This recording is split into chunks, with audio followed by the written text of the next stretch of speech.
ଚିନ୍ତା ଆଉ ଚିତା ମଧ୍ୟରେ କେବଳ ଏତିକି ଫରକ ଥାଏ, ଚିନ୍ତା ସଜୀବ ଶରୀରକୁ ଜଲାଇଥାଏ ଆଉ ଚିତା ନିର୍ଜୀବ ଶରୀରକୁ ଜଲାଇଥାଏ।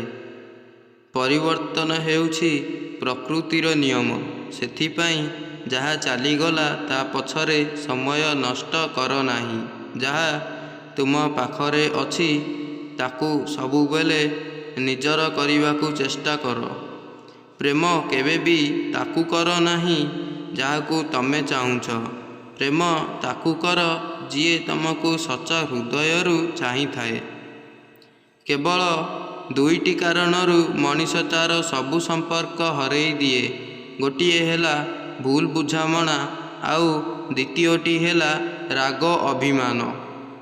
ଶିକ୍ଷା ଓ ସଂସ୍କାର ହେଉଛି ଜୀବନ ବଞ୍ଚିବାର ମୂଳମନ୍ତ୍ର। ଶିକ୍ଷା କେବେ ବି ନଇଁବାକୁ ଦିଏ ନାହିଁ ଆଉ ସଂସ୍କାର କେବେ ପଡ଼ିବାକୁ ଦିଏ ନାହିଁ।